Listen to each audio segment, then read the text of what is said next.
We're all supposed to be chasing passion and having fun, right? Something that I tell my kids, and maybe you guys should hear this too, it's just life. Don't take it so seriously. Yeah. It's too serious to be taken seriously, it's just life. Yeah. Right? You'll be just fine. Yeah. Right? Whatever you do, wherever you end up, you'll be just fine, right? Focus more on direction than destination, right? If you feel like you're doing something that is important to you and you're passionate about it, keep going, right? Focus on direction. You'll get to wherever you were supposed to be eventually. That's fine, right? And we were talking about parenting a little bit earlier, is I stopped looking at my kids' report cards probably in elementary school, right? And I remember my son Nash came to me and someone in high school, and he must have gotten a good report card, right? Because he kind of wanted to show me, right? And he goes like, Dad, I put the report card on the table. You didn't look at it. I'm like, no, dude, I haven't looked at your report card since, elementary school. He's like, why? He goes, dude, I already know everything I need to know, right? I see how hard you work. I see you studying and doing your homework well past midnight, almost every night.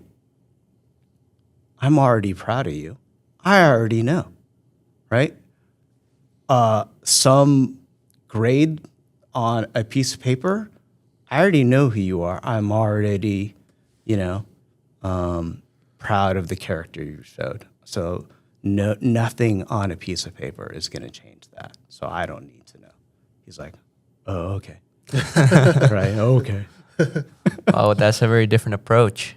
And, a lot of people kind of in schools and everywhere, they look at the grades. They're like... I understand. And how do you manage that? Like, what made you decide that, hey, how could you have so much faith on the process? Okay. So let me tell you a quick story. My freshman year, when my son was at Whitman College up in Washington, I drove him up and we decided to go on a hike. And it was a hike to where it's slightly illegal. You have to walk on train tracks, right? Illegally on where there's a live train coming straight at you. And we're just walking. It was kind of a stand by me moment. And he told me about his freshman classmates. He goes, Dad, a lot of my classmates don't want to go home for spring break. They would rather stay here. And like over half the floor stayed home. I stayed at school, didn't go home. Wow. And I'm like, why? Wow. Why is that, Dad? And so he said, Dad, why is it that you and I have such a good relationship when maybe a lot of my other classmates don't?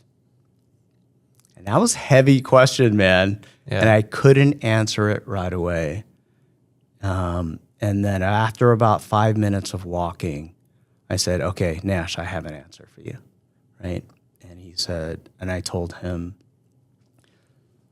I think I never prioritize anything that I had to teach you as a parent over the relationship that I have with you. If I thought that what I had to teach you, whatever it is, might damage my relationship with you, or it might damage the door to and have access to you, I shut up. Because I prioritized my relationship with you. I want to be there when you get married. I want to be there when you have a kid. And I want to be a part of your life. I want us to take vacations, when you're 20, 30, whatever age it might be. So I prioritize that relationship. Y'all will figure it out, okay? I don't really need to say that much, right? We talked about the roles of parenting already, right? You start as a caretaker, then you turn into a cop, then you turn into a coach. Oh, I'm big time. The next one is consultant. I'm a consultant, right? Yeah. Your life is your life. If you want to come to me and ask me, hey, I need help, or you want my opinion, I will give it to you. But my opinion or my advice or my expertise is never more important than my relationship with you. I'm not trying to create perfect kids. I'm trying to have a perfect relationship with my kids. That's awesome. That's the difference. Great way to put it. Just hearing you talk, you sound like a hell of a father. Thank you. And you sound like a great dad. And I wonder, did that come to you when you realized you need to make a change in your own life? Was that really when that came to you? I think that Disney moment or whatever you were talking about? so. You guys are sport guys, right? You guys played Former athletes. Former athletes. Me too. So I played competitive tennis in high school, practiced 2 hours a day, had coaches, the whole nine. But my dad was rough, dude. I got grounded when I lost. And it was hard. And I never... They say that you end up just like your parents or the complete opposite. Well, I ran the other way, okay? And I just could not, I'm not going to have that. And I just did not want to put on, look, living life and growing up, high school, college, is hard enough already. You have to live up to your parents' dreams and expectations too? Come on, dude. Yeah. No. Right? So I'm not going to lord over my kids. I'm not going to even oversee them or, I am going to come alongside you. Right? That's awesome. And that's what it is, right? And these are the difference that, I don't know, maybe it's a hippie-ish approach. I don't know, right? But if I'm down for my kids, I'm going to come alongside them, meet them, where they're at, wherever they're at, and walk at their pace, right?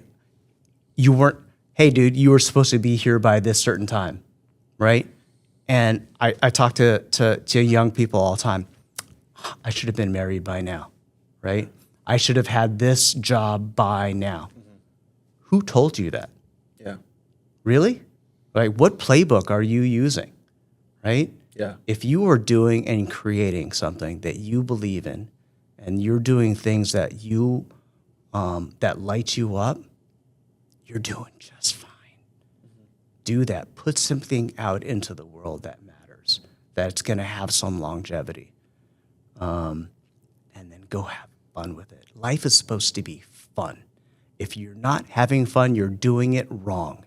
Amazing answer. Yeah. Before we close out, I have a couple more questions. Okay. We're going to kind of change gears here. So we have a lot of young men in our audience, right? Sure. Who are, dealing with dating, dealing with girls, the Yeah. negatives, the positives. Yeah. You have a wife and you're happily married and you have kids. Yeah. So what's your advice to young men for finding the right partner? Wow.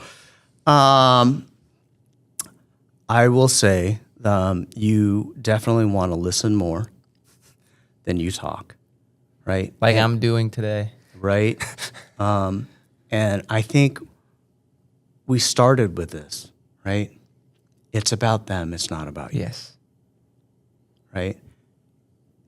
When she is saying something, instead of formulating a quick, witty answer, how about you actually listen?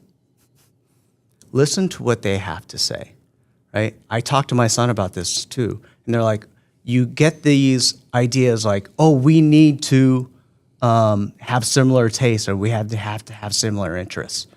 And I talked to my son about this where he's like, oh, okay, well, what if I don't know anything about Taylor Swift? I'm like, great, great, because that is a forever topic that you can, it's like, what is about... You can be a student your whole life. Yeah, what is it about Taylor Swift? What it is about Taylor Swift songs that brings you joy? What is it? Convince me. And you will watch her light up. I love that. Right? And okay, this is a trick, okay? You don't want women to talk about themselves per se because they will get self-conscious. You need to get them to talk about what they are interested in and what they're passionate about. You get them talking about that, whether it's Taylor Swift, whether it's anime, whether it's anything that they're interested in, and watch their eyes light up, and then lean in and act super interested and listen. they're like, Act super interested, so you're not interested. Well, you gotta fake it a little bit. You gotta kind of amp it up a little bit. do, You gotta be right? more interested. It may not light you up, but I am super interested in anyone who's passionate about anything, right? Look, NASCAR, you drive really, really fast and you do constant left turns. Okay, I don't necessarily understand it. It's not my thing, but for you to like know all the drivers and whatever, what is it? I'm super curious. Yeah. Right? Be curious. Find out what lights them up. What is it about that NASCAR that is so interesting to you that you've dedicated your life to it? Tell me, convince me. That is interesting, right? So it's that constant curiousness, right? So, dude, if you lean in and you appear interested, right? And you don't need to be all in right away, but you actually listen to her, right? And you say, man, I love that. I love that you care so much about that. Dude, you're on your way. You're on your way. Are you sure not a dating coach? We can talk about that. We can talk. You can have me back, and we can talk about Part two. Part two. Yeah, of but course. no, look, everyone just wants to be seen Yeah. and heard. We talk Right. about the listening stuff. Like the listening stuff is so important because you can't have a conversation and just me. Right, right. And so we talked about this earlier. Is I learn everyone's names, right? Henry and Samir. It's important, right? So the next time I see you, when I bust out your name, there's a certain level of endorphins So that true. come, Yeah. right? Oh man, he remembered. Yeah. I was important to him. That interaction that I had with that guy, like he remembered that. Wow. Okay, so Yeah, it's important to memorize the name because it's respectful to do that. And I'm actually really bad with names because I meet a lot of people. And so recently, in my life, I'm not good with names. And they say if you tell yourself that, then that's what it's going to be. But I'm just not good with names. So- so I write them down. I am not either, so I have a file and I keep it. So I learned this in business and marketing and sales, sales meetings is so for whatever the company or whatever, as soon as I finish my business meeting, I'll write down, okay, Henry Fitzhugh. And we talked about golf and we talked about him coming over the top on some of his swings, right? And how we can fix that, Yeah. right? And I just remember that. So the next time I go into that meeting, I'll pull out my phone and I'll go through, okay, this is what we talked about. I'm really good at making connection. Why? It's because everyone, you keep running into people. You keep starting at first base. Hey, man, how's the weather? Hey, how have you been? Right? I'm starting from second base. Henry, how's that swing coming? Right? Because I am going. So good. I am going So from second base, right? And I'm building off of the meeting that we had before. So I'm able to make those connections so much faster. Everyone else just keeps restarting. I'm building every time. That's awesome. That is awesome. Samir, any more questions? Before No, we I close mean, out? I This think has that been sums phenomenal. up the first question I asked. And then how do you make these meaningful connections? I think you just do quick profiling on the people you meet, keep a quick tab, like, hey, this is who he is. And Right. whenever you run into him or her, you just know what to say, I guess, right? It's not necessarily profiling. It's important.